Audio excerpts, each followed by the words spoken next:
আসসালামু আলাইকুম। Job solutions ল্যাবের পক্ষ থেকে আপনাকে স্বাগতম। আজকে আমরা শিখব জেনারেল নলেজ 7 নম্বর পর্ব। শুরু করছি। টেস্ট ক্রিকেটে বাংলাদেশের পক্ষে প্রথম ডাবল সেঞ্চুরি করেন মুশফিকুর রহিম।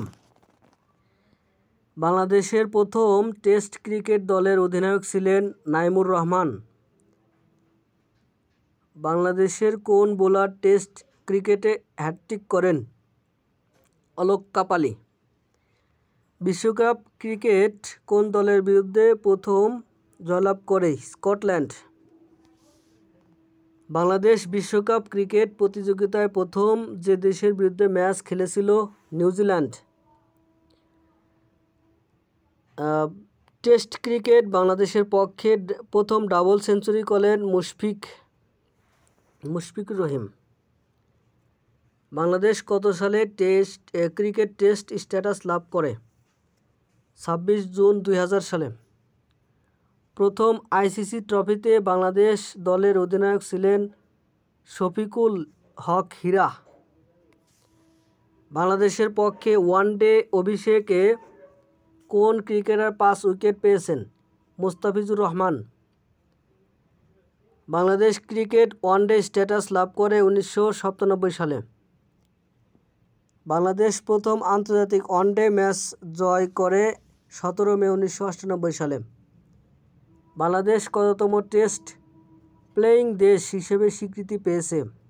10ম। বিশ্বকাপ ক্রিকেট প্রথম অংশগ্রহণকারী বাংলাদেশ ক্রিকেট দলের অধিনায়ক কে ছিলেন? 1999 সালে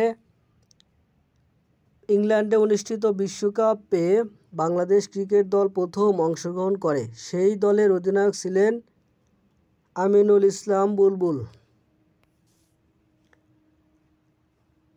কোন বাংলাদেশি সর্বপ্রথম সাঁতারে ইংলিশ চ্যানেল অতিক্রম করেন? ব্রজেন দাস। বাংলাদেশের জাতীয় খেলা হাডুডু। বাংলাদেশ প্রথম কোন সালে অলিম্পিকে অংশগ্রহণ করে? 1984 সালে। প্রথম বাংলাদেশি হিসাবে কোন গলফার বিশ্বকাপ গলফে অংশগ্রহণ করবেন? সিদ্দিকুর রহমান। গ্রিক সভ্যতা হচ্ছে গণতন্ত্রের উদ্ভব হয়। গণতন্ত্রের সূতিকাগার বলা হয়। পৃথিবীর প্রথম মানচিত্র অঙ্কন করেন? প্রাচীন নগর ছিল। প্রাচীন গ্রীসে নগর রাষ্ট্র ছিল 158টি। প্রথম নগররাষ্ট্র ছিল গ্রীসের এথেন্স ও স্পার্টা। মিশরীয় সভ্যতা। মিশরে নীল নদীর তীরে গড়ে ওঠে। মিশরীয় সভ্যতা নীল নদের তীরে গড়ে ওঠে। মিশরীয় সভ্যতায় হাইরোগ্লিফিক চিত্রলিপি পাওয়া যায়। মিশরীয় সভ্যতায় লিখন পদ্ধতি উদ্ভব হয়। খুফুর পাথরের তৈরি সিংহমূর্তি স্ফিংস মিশরীয় সভ্যতার। নীল নদের দেবতার নাম ওসিরিস। 12 মাসে 1 বছর 30 দিনে 1 মাস গণনারীতি চালু করেন মিশরীয় সভ্যতায়। পৃথিবীর ইতিহাসে সর্বপ্রথম এক ঈশ্বরের ধারণা দেন ফারাও ইখনাটন। মেসোপটেমিয়া অবস্থান ইরাক ও সিরিয়া। গড়ে উঠেছিল দাজলা ও ফুরাত নদীর তীরে, যার বর্তমান নাম তাইগ্রিস ও ইউফ্রেটিস। এ সভ্যতার পর্যায়ে ছিল 4টি: সুমেরীয়, অ্যাশিরীয়, ব্যাবিলনীয়, ক্যালেডীয় সভ্যতা। সুমেরীয় সভ্যতা সেটা হচ্ছে ইরাকে অবস্থিত। গিলগামেশ নামে প্রথম মহাকাব্য রচনা হয় এই সুমেরীয় সময়। কিউনিফর্ম নামে নতুন পদ্ধতি আবিষ্কার। পাটিগণিতের গুণ পদ্ধতি আবিষ্কার করেন সুমেরীয়রা। টাইগ্রিস নদীর তীরে অবস্থিত অ্যাসিরীয়রা বাস করে। যুদ্ধে প্রথম লোহার অস্ত্র ব্যবহার করেন অ্যাসিরীয়রা। বৃত্তকে 360 ডিগ্রিতে ভাগ করেন অ্যাসিরীয়রা। পৃথিবীকে প্রথম অক্ষাংশ ও দ্রাঘিমাংশ ভাগ করেন অ্যাসিরীয়রা। ব্যাবিলনীয় সভ্যতা। ইরাক। ব্যাবিলনীয় সভ্যতার স্থপতি হাম্মুরাব্বি। প্রথম পঞ্জিকা প্রচলন। পৃথিবীর প্রথম লিখিত আইনের প্রচলন করেন ব্যাবিলন সভ্যতা। ক্যালেডীয় যুগ। ক্যালেডীয় হচ্ছে ইরাকে অবস্থিত। এটি গড়ে তুলেছিলেন রাজা নেবুচাঁদনেজার। রাজা নেবুচাঁদনেজার ব্যাবিলনের শূন্য বা ঝুলন্ত উদ্যান তৈরি করেন। সর্বপ্রথম সপ্তাহকে 7 দিনে বিভক্ত করেন ক্যালেডীয়রা। পারস্য সভ্যতা। অবস্থান ইরান। অপর নাম একমেনিড সভ্যতা। ধর্ম সংস্কারে বিশেষ ভূমিকা রাখেন। পারস্য ধর্মের নাম জরথুস্ট্রাট। রোমান সভ্যতা। অবস্থিত ইতালিতে। সবচেয়ে বড় অবদান আইনের ক্ষেত্রে। প্রধান দেবতা জুপিটার। ফিনিশীয় সভ্যতা। অবস্থান লেবানন। বর্ণমালা উদ্ভাবন ও লিখন পদ্ধতির আবিষ্কার করেন। সভ্যতার ইতিহাসে সবচেয়ে বড় অবদান 12টি ব্যঞ্জনবর্ণের উদ্ভাবন করেন ফিনিশীয়রা। পারস্য সভ্যতা। অবস্থান ইরান। অপর নাম একমেনিক সভ্যতা। ধর্ম সংস্কারে বিশেষ ভূমিকা রাখেন।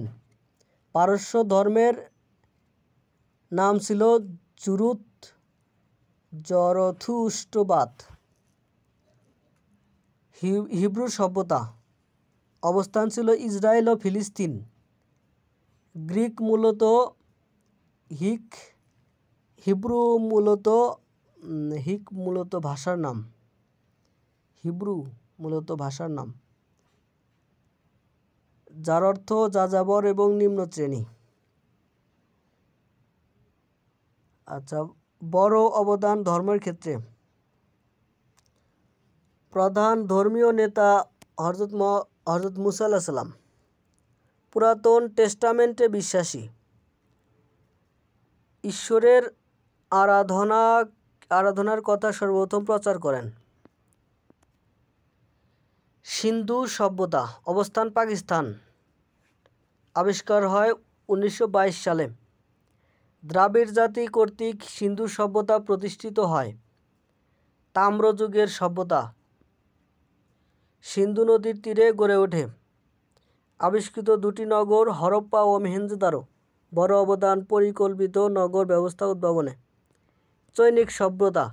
অবস্থান চীনে। হুয়াংহো ও ইয়াংশিকিয়াং নদীর তীরে অবস্থিত গড়ে ওঠে। আধুনিক আমলাতন্ত্রের ভিত্তি প্রতিষ্ঠিত হয় চৈনিক সভ্যতায়। চীনের দার্শনিক ছিলেন কনফুসিয়াস। ইনকা সভ্যতা। অবস্থিত পেরুতে।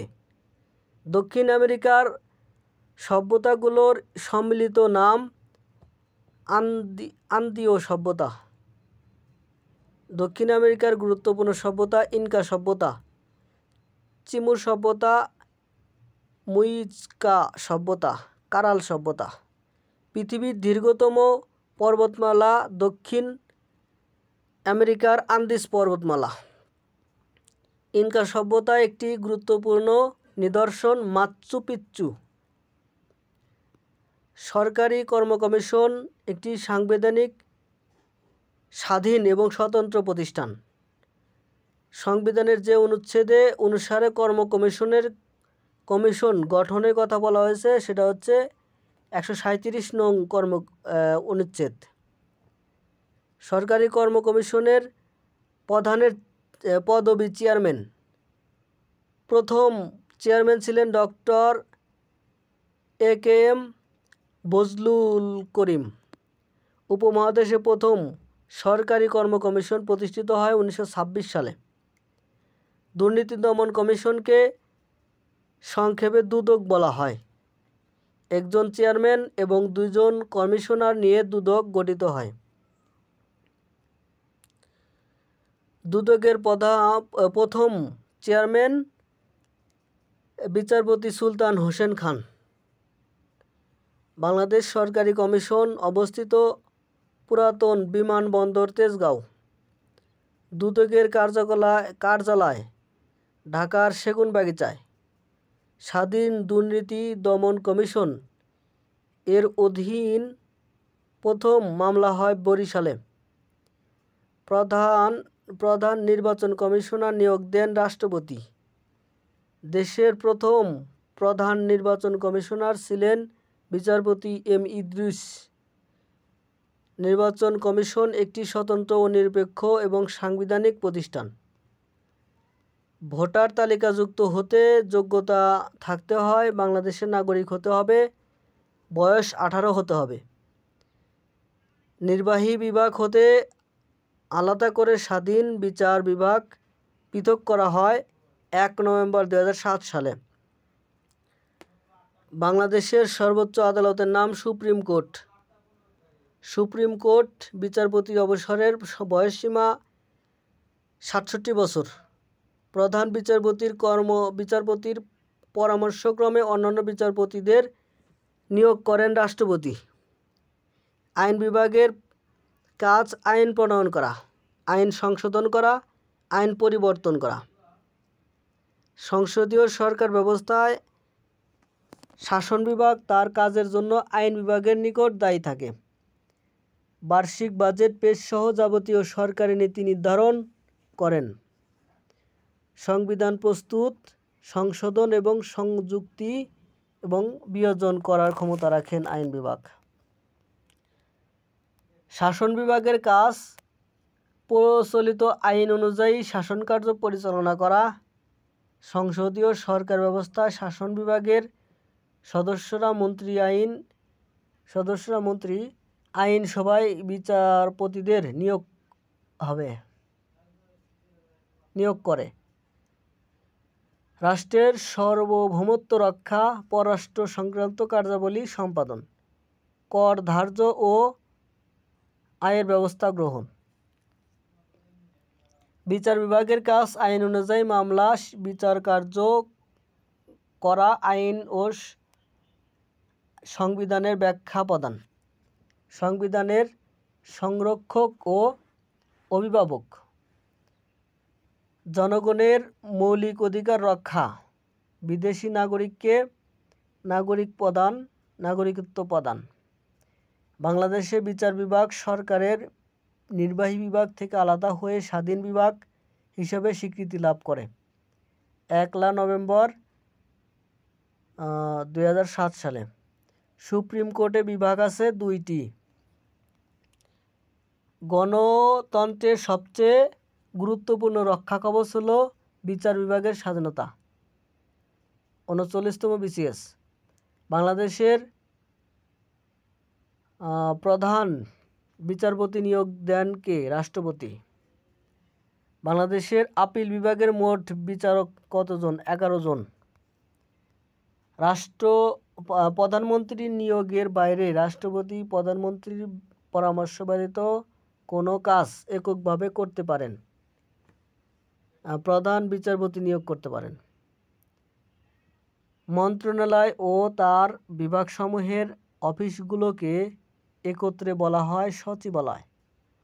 বাংলাদেশ সরকারের প্রশাসনিক স্নায়ু কেন্দ্র সচিবালয়।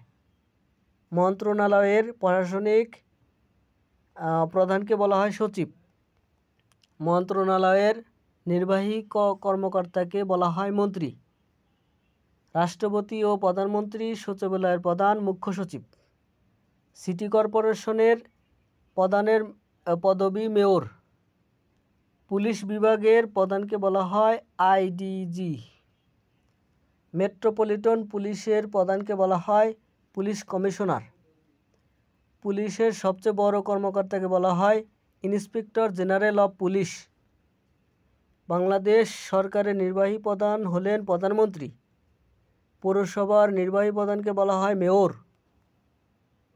স্থানীয় সরকার কাঠামো: জেলা পরিষদ, উপজেলা পরিষদ, ইউনিয়ন পরিষদ। এটা ক্রম অনুযায়ী ছোট হতে থাকে। জেলা পরিষদ বড়, তারপরে একটু ছোট হচ্ছে যে উপজেলা পরিষদ, তার নিচে থাকে হচ্ছে ইউনিয়ন পরিষদ। প্রশাসনিক কাঠামো বিন্যাস: মন্ত্রণালয়, সংশ্লিষ্ট বিভাগ। মন্ত্রণালয় প্রথমে থাকে, সংশ্লিষ্ট বিভাগ থাকে, তারপরে জেলা প্রশাসন, তারপরে উপজেলা থানা প্রশাসন। ইউনিয়ন পরিষদ: প্রধানের পদবি ইউনিয়ন পরিষদ চেয়ারম্যান। মেয়াদকাল 5 বছর। গঠিত হয় 13 জন সদস্য নিয়ে। 1 জন চেয়ারম্যান, 9 জন সদস্য, 3 জন মহিলা সদস্য।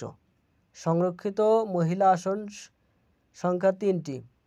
মহিলাদের জন্য সংরক্ষিত আসনের বিধান করা হয় 1997 সাল থেকে। উপজেলা পরিষদ উপজেলা পরিষদ প্রবর্তন করেন হুসেন মোহাম্মদ এরশাদ। বিল পাস করেন 1982 সালে। দেশের সকল থানাকে উপজেলায় রূপান্তরিত করা হয়। প্রথম উপজেলা নির্বাচন অনুষ্ঠিত হয় 1987 সালে। জাতীয় সংসদে উপজেলা পরিষদ বাতিল বিলটি পাস হয় 1992 সালে। উপজেলা ব্যবস্থা পুনঃপ্রবর্তন করা হয় 1998 সালে। জেলা পরিষদ বাংলাদেশে বর্তমানে জেলা সংখ্যা 64টি। দেশে পুরাতন জেলা বা মহকুমা ছিল 21টি। জেলা পর্যায়ে স্থানীয় প্রশাসনের নাম জেলা পরিষদ। স্থানীয় সরকার ব্যবস্থায় সর্বোচ্চ স্তর জেলা পরিষদ। দেশের সকল মহকুমা জেলায় উন্নীত করা হয় 1984 সালে। পারিবারিক আদালতের অধিক্ষেত্র: বিবাহ বিচ্ছেদ, দাম্পত্য। পারিবারিক আদালতের অধিক্ষেত্র: পারিবারিক আদালত মানে কি বিচার করতে পারে তা হলো বিবাহ বিচ্ছেদ, দাম্পত্য জীবন, তারপর হচ্ছে অধিকার পুনরুদ্ধার, মোহরানা, ভরণ পোষণ, শিশু অভিভাবকত্ব ও তত্ত্বাবধান। এসব দায়িত্ব কে পালন করেন? পারিবারিক পারিবারিক আদালতে এসব বিচার পাওয়া যায়। কোনটি সক্রিয় স্থানীয় স্বায়ত্তশাসিত প্রতিষ্ঠান? ইউনিয়ন পরিষদ। বাংলাদেশের সর্বনিম্ন প্রশাসনিক স্তর কোনটি? ইউনিয়ন পরিষদ। বাংলাদেশকে বর্তমানে কয় স্তর বিশিষ্ট স্থানীয় সরকার ব্যবস্থা চালু আছে? 3 স্তর বিশিষ্ট সরকার ব্যবস্থা চালু আছে। তিতাস উপজেলা কোন জেলায় অবস্থিত? কুমিল্লা জেলায় অবস্থিত। 1 জন প্রতিনিধি নিয়ে ইউনিয়ন পরিষদ গঠিত হয়। কতজন প্রতিনিধি নিয়ে ইউনিয়ন পরিষদ গঠিত হয়? 13 জন প্রতিনিধি নিয়ে ইউনিয়ন পরিষদ গঠিত হয়।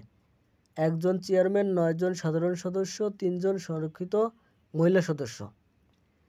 স্থানীয় সরকারের কোন স্তরে মহিলাদের ব্যাপক ক্ষমতায়নের সুযোগ রাখা হয়েছে? ইউনিয়ন পরিষদ। সরকার কর্তৃক প্রকাশিত তথ্য বিবরণী। হোয়াইট পেপার কি? হোয়াইট পেপার হচ্ছে সরকার কর্তৃক প্রকাশিত তথ্য বিবরণী। উপমহাদেশে প্রথম আদমশুমারি হয় 1972 সালে। বাংলাদেশে প্রথম আদমশুমারি হয় 1974 সালে। বাংলাদেশের 6ষ্ঠ আদমশুমারি হয় 2022 সালে। জনসংখ্যায় বৃহত্তম উপজাতি গোষ্ঠী হচ্ছে চাকমা। জনসংখ্যায় দ্বিতীয় বৃহত্তম গোষ্ঠী হচ্ছে সাঁওতাল। জনসংখ্যায় বিশ্বে বাংলাদেশের অবস্থান 8ম। জনসংখ্যায় এশিয়ায় বাংলাদেশের অবস্থান 5ম। জনসংখ্যায় মুসলিম বিশ্বে বাংলাদেশের অবস্থান 4র্থ। বাংলাদেশের মোট অধিবাসী হচ্ছে 50টি। সবচেয়ে বড় অধিবাসী হচ্ছে নৃগোষ্ঠী হচ্ছে চাকমা। বাংলাদেশে বসবাসরত মুসলিম অধিবাসী হচ্ছে পাঙ্গন, মৌলভীবাজারে বসবাস করে। বাংলাদেশে বসবাসরত মুসলিম আদিবাসী গোষ্ঠী হচ্ছে পাঙ্গন, মৌলভীবাজারে। মাতৃতান্ত্রিক আদিবাসী গোষ্ঠী গারো ও খাসিয়া। উপজাতিদের ভাষার সংখ্যা 32টি। পার্বত্য চট্টগ্রামে মোট উপজাতি আছে ১৩টি। মগ গোষ্ঠীদের আদি নিবাস আরাকান, মায়ানমারে। উপজাতিদের বর্ষবরণ অনুষ্ঠানকে বলা হয় বৈশাখী। আচ্ছা, পুত্র পিতার পরিচয়ে এবং কন্যা মাতার পরিচয়ে কন্যা মাতার পরিচয়ে পরিচিত হয় ত্রিপুরা সমাজে। মগ নামের জনগোষ্ঠী বর্তমানে পরিচিত মারমা নামে। আচ্ছা, বাংলাদেশের সংখ্যায় সবচেয়ে কম খুমি ও চাক উপজাতি। বাংলাদেশে বসবাস নেই এমন জাতি হচ্ছে মাউরি, এরা নিউজিল্যান্ডের অধিবাসী। রাজবংশী উপজাতিরা বসবাস করে রংপুরে। রাখাইনরা বাংলাদেশে এসেছে মায়ানমার থেকে। মুরংদের দেবতার নাম অরেং। এদের উৎসবের নাম মুৎসলং। পুরুষের চেয়ে বেশি বয়স্ক মেয়ে বিয়ে করে তঞ্চঙ্গা উপজাতি। বাংলাদেশের প্রথম চাকমা তথা উপজাতি মেজর জেনারেল অনুপ কুমার চাকমা। বিশ্ব আদিবাসী দিবস ৯ আগস্ট। প্রথম উপজাতীয় সাংস্কৃতিক একাডেমি বিরিশিরি নেত্রকোনা। উপজাতীয় সাংস্কৃতিক ইনস্টিটিউট বান্দরবন। উপজাতীয় সাংস্কৃতিক কেন্দ্র রাঙামাটি। চাকমাদের উৎসবের নাম বিজু, বর্ষবরণ অনুষ্ঠান। চাকমাদের বিজু অনুষ্ঠান ফাল্গুনী পূর্ণিমা ধর্মীয় অনুষ্ঠান ফাল্গুনী পূর্ণিমায় অনুষ্ঠিত হয়। ত্রিপুরা, তাদের উৎসবের নাম হচ্ছে বৈশুখ। এটি একটি বর্ষবরণ অনুষ্ঠান, মানে বর্ষবরণ অনুষ্ঠান, অর্থাৎ বর্ষবরণ অনুষ্ঠানকে বছরে একবার অনুষ্ঠিত উৎসবকে বলা হয় বর্ষবরণ অনুষ্ঠান। মারমাদের বর্ষবরণ অনুষ্ঠান হচ্ছে সাংগ্রাই। গারোদের বর্ষবরণ অনুষ্ঠান হচ্ছে ওয়াঙ্গালা। সাঁওতালদের অনুষ্ঠান হচ্ছে সোহরাই। ওরাও, তাদের অনুষ্ঠান হচ্ছে ফাগুয়া। রাখাইন, এর অনুষ্ঠান হচ্ছে সান্দ্রে জলকেলি। ভাষা, গারোদের ভাষা ছিল হচ্ছে মান্দি, অবেং, এই দুটি ভাষা। মগ, মারমা এবং রাখাইন, এই দুই উপজাতির ভাষা হচ্ছে পালি। উপজাতীয়দের ধর্ম, বৌদ্ধ ধর্মের উপজাতি হলো চাকমা, মারমা, খুমি, তঞ্চঙ্গা, রাখাইন। আর হিন্দু ধর্ম বা সনাতন ধর্মের উপজাতি হচ্ছে ত্রিপুরা, হাজং, পাংখোয়া। খ্রিস্টান ধর্ম উপজাতি হচ্ছে লুসাই, খাসিয়া, গারো। বৈষ্ণব উপজাতি ধর্মের উপজাতি হচ্ছে ডালু, মণিপুরী। ইসলাম হচ্ছে পাঙ্গন। প্রকৃতি পূজারী হচ্ছে মুন্ডা রাজবংশী। বাংলাদেশের যে ক্ষুদ্র জাতিসত্তা সিলেটে বাস করেন তার নাম খাসিয়া। বাংলাদেশের কোন নৃগোষ্ঠী সমতলে বসবাস করে? সাঁওতাল। মাতৃসূত্রীয় পরিবার ব্যবস্থার উদাহরণ গারো ও খাসিয়া। পার্বত্য চট্টগ্রামের বিজু উৎসবটি কখন পালিত হয়? পহেলা বৈশাখে। ওয়াঙ্গালা উৎসব উদযাপন করে গারোরা। বাংলাদেশের কোন উপজাতির লোকসংখ্যা সবচেয়ে বেশি? চাকমা। বাংলাদেশে বাস নেই এমন উপজাতির নাম মাউরি, এরা নিউজিল্যান্ডে বসবাস করে। বাংলাদেশের স্থানীয় জনগোষ্ঠী নয়, রোহিঙ্গা। চাকমাদের সবচেয়ে বড় ধর্মীয় সামাজিক অনুষ্ঠান কোনটি? বিজু। গারোদের সবচেয়ে বড় ধর্মীয় ও সামাজিক উৎসবের নাম ওয়াঙ্গালা। বাংলাদেশের কোন উপজাতিটি মাতৃতান্ত্রিক? গারো। কোন আদিবাসী সম্প্রদায় পার্বত্য চট্টগ্রাম অঞ্চলের বাইরে বাস করে? হাজং। বাংলাদেশের প্রথম উপজাতীয় কালচারাল একাডেমি প্রতিষ্ঠিত হয় নেত্রকোনা। বাংলাদেশ উপজাতীয় সাংস্কৃতিক কেন্দ্র অবস্থিত ময়মনসিংহ। বিরিশিরি, নেত্রকোনা।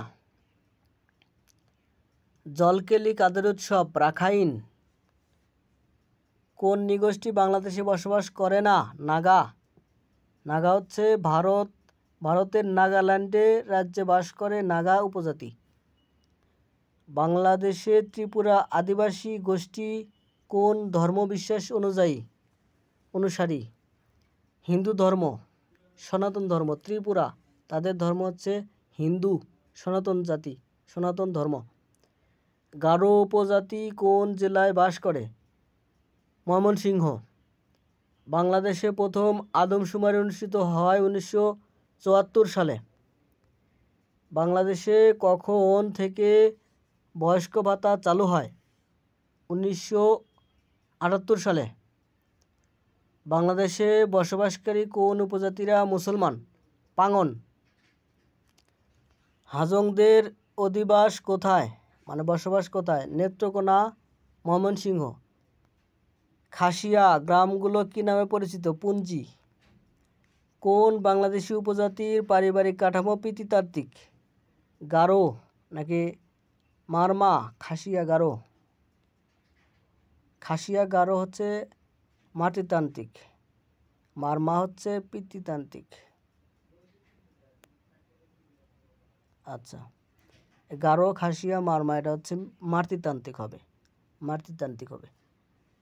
বাংলাদেশের জনসংখ্যা কত শতাংশ দারিদ্র্যসীমার নিচে বসবাস করে? 25.6% জনসংখ্যা দারিদ্র্যসীমার নিচে বসবাস করে। বাংলাদেশের নিম্নে কোন উপজাতি বসবাস করে? মারমা। বাংলাদেশের এক নম্বর জাতীয় সামাজিক সমস্যা হচ্ছে জনসংখ্যা সমস্যা। এদেশে বেসরকারি পর্যায়ে পরিবার পরিকল্পনা কর্মসূচি চালু হয় 1953 সালে। সরকারি তালিকা 2015 অনুযায়ী বর্তমানে বাংলাদেশে বসবাসকারী মোট ক্ষুদ্র নৃগোষ্ঠীর সংখ্যা 50টি। খাগড়াছড়ির আদিবাসী রাজা কোন নামে পরিচিত? বোমাং রাজা। বাংলাদেশের উপজাতি কোনটি? রাখাইন। খাসিয়া উপজাতি বাংলাদেশের কোন জেলায় বসবাস করে? সিলেট। রাজবংশী উপজাতিরা কোথায় বসবাস করে? রংপুর। রাখাইন উপজাতিরা বাংলাদেশের কোন জেলায় বসবাস করে? পটুয়াখালী। বাংলাদেশের সাঁওতালরা বাস করে রাজশাহী, দিনাজপুরে। ত্রিপুরা উপজাতিরা বাংলাদেশের কোন অঞ্চলে বসবাস করে? খাগড়াছড়ি। ভাওয়ালি কারা? ভাওয়াল অঞ্চলের বাসিন্দা। বাংলাদেশে বসবাস করেন না নাগা। নাগা উপজাতিরা ত্রিপুরার নাগাল্যান্ডে বসবাস করে। চাকমা উপজাতিরা কোন ধর্মাবলম্বী? বৌদ্ধ ধর্ম। কোন জনগোষ্ঠীর প্রধান ধর্মগ্রন্থ ত্রিপিটক? চাকমা। ফাল্গুনী পূর্ণিমা কাদের উৎসব? বৌদ্ধদের। চাকমা। আচ্ছা, গারো উপজাতি নিচের কোন জেলায় বসবাস করে? ময়মনসিংহে। খিয়াং সম্প্রদায় যেখানে বসবাস করে? পার্বত্য চট্টগ্রামে। কোন জনগোষ্ঠীর প্রধান ধর্মগ্রন্থ ত্রিপিটক? চাকমা। উত্তরবঙ্গে বসবাসকারী আদিবাসীদের ভাষা সাদ্রি। উপজাতি সংস্কৃতি কেন্দ্র বিরিশিরি কোথায় অবস্থিত? নেত্রকোনা। রাজবংশী নামক আদিবাসীদের অবস্থান বাংলাদেশের কোন জেলায়? রংপুর। বীর মুক্তিযোদ্ধা কাকন বিবি কোন সম্প্রদায়ের? খাসিয়া।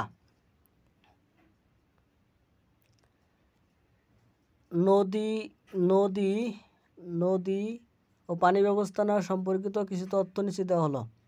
যৌথ নদী কমিশন জেআরসি গঠিত হয় 1972 সালে। বাংলাদেশের আন্তঃসীমান্ত নদী 57টি। বাংলাদেশ ও ভারতের মধ্যে অভিন্ন নদীর সংখ্যা 54টি। মায়ানমার থেকে বাংলাদেশে প্রবেশকারী নদী 3টি। নাফ নদী, মাতামুহুরী নদী, সাঙ্গু নদী। বাংলাদেশ নদী গবেষণা ইনস্টিটিউট ভাঙ্গা, ফরিদপুর অবস্থিত। বাংলাদেশ নদী গবেষণা ইনস্টিটিউট প্রতিষ্ঠিত হয় 1977 সালে ঢাকায়। 1989 সালে ফরিদপুরে স্থানান্তরিত হয়। বাংলাদেশের একমাত্র আন্তর্জাতিক মানের নদী পদ্মা। কুমিল্লার দক্ষ গোমতী নদী। 1987 সালে ভূমিকম্পের ফলে সৃষ্ট নদী যমুনা। পশ্চিমাঞ্চলের লাইফস্টাইল গড়াই নদী। পশ্চিমা বাহিনীর নদী বিল ডাকাতিয়া। বাংলার দুঃখ দামোদর নদী। চট্টগ্রামের দুঃখ চাক্তাই খাল। বাংলাদেশ ও ভারতকে বিভক্তকারী নদী হারিয়াভাঙ্গা। বাংলার সুয়েজ খাল গাবখান নদী ঝালকাঠি অবস্থিত। বাংলাদেশ ও মায়ানমারকে বিভক্তকারী নদী নাফ 56 কিলোমিটার দৈর্ঘ্য, মতান্তরে 62 কিলোমিটার দৈর্ঘ্য। বাংলাদেশের একমাত্র প্রাকৃতিক মৎস্য প্রজনন কেন্দ্র হালদা নদী। বাংলাদেশের জলসীমায় উৎপত্তি এবং সমাপ্তি এই নদীর নাম হালদা নদী। বাংলাদেশের প্রধান নদীবন্দর নারায়ণগঞ্জ। বাংলাদেশের একমাত্র বিদ্যুৎ উৎপাদনে সক্ষম নদী হচ্ছে কর্ণফুলী নদী। কাপ্তাই জলবিদ্যুৎ কেন্দ্র যে নদীতে অবস্থিত, কর্ণফুলী নদীতে অবস্থিত।